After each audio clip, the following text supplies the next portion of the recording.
Oh my god, I can't fucking believe it. I actually lost a bet for once. But I never lose! I am but the great Devus the Wolf, and I would never have lost if it wasn't for one person. But that doesn't matter, for this is a topic that I actually care about. And since I got myself into this situation by placing a bet, I guess there is no way I can get away from this. Repel it. No one can just deflect the Emerald Splash! Ah, yes, my friends. It has been a long time coming where I could finally sink my fingers into one of the most bizarre yet interesting anime and manga series out there. Yep, it's gonna be a beautiful twang. It's JoJo's Bizarre Adventure.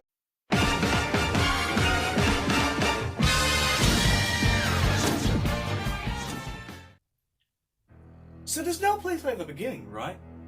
The beginning of any tale where it's all set up. Now, you can feel free to laugh at me, maybe say I'm wrong, but I haven't seen such a good start to a storyline than I have with part 1 of JoJo's Bizarre Adventure, Phantom Blood.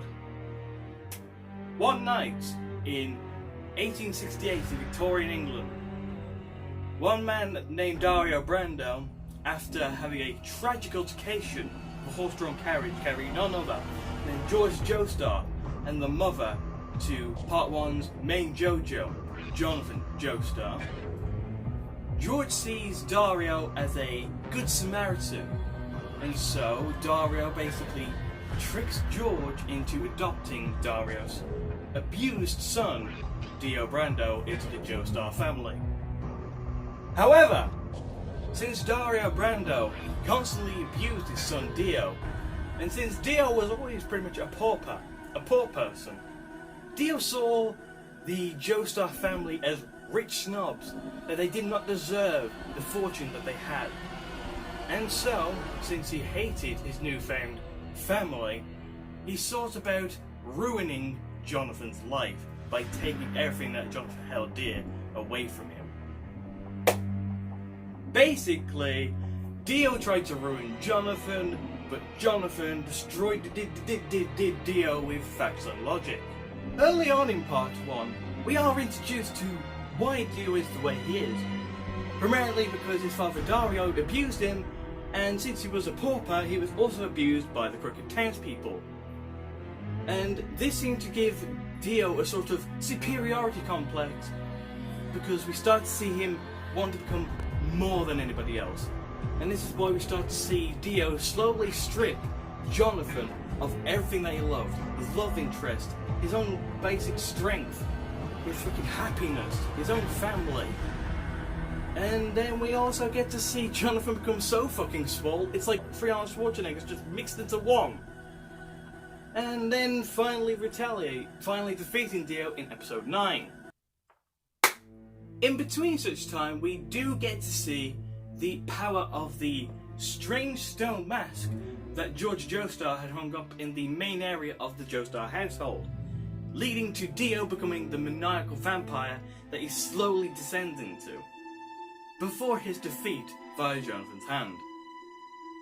However, sadly this wasn't the last we would see of Dio, as during Jonathan and Erin Pendleton's honeymoon cruise, a apothecary known as Wang Chan, who had discovered Dio's severed head, had maintained his head and put Dio in a coffin in the deck below, sadly leading to Jonathan being mortally wounded and ultimately Jonathan sacrificing his own life to save his wife Erin.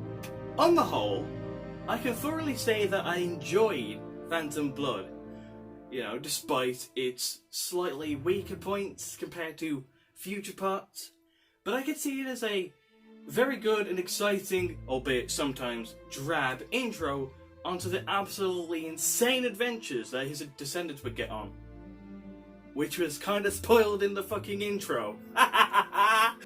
On the whole, after multiple re-watches of Phantom Blood and getting to understand Jonathan's character a bit more and his motivations, I'd have to give Phantom Blood a solid 6 out of 10. Now the reason I say this is because it's a very good part, but it is a bit slow and boring at times. No offense, I'm just being honest. And some of the characters, whether minor or even supposed to be plot major, are a bit integral to the plot. They're a bit forgettable, and I had to kind of rewatch it to even remember they were characters. But yeah, story-wise, pretty okay, but it is a bit far few in between the excitement and the bits of tension. Jonathan's character, he's a pretty awesome starter character. Like, I will thoroughly defend Jonathan because he's not that bad. He's just, you know, a starter character, because the writer Araki, this is like Owen and Bao, this is basically his first proper series I was trying to get into. So, you know, it's going to be a bit shaky on its legs. So yeah, the part is a little bit here and there, and Jonathan himself can be seen as a bit bland, but I see him as a pretty okay starter protagonist.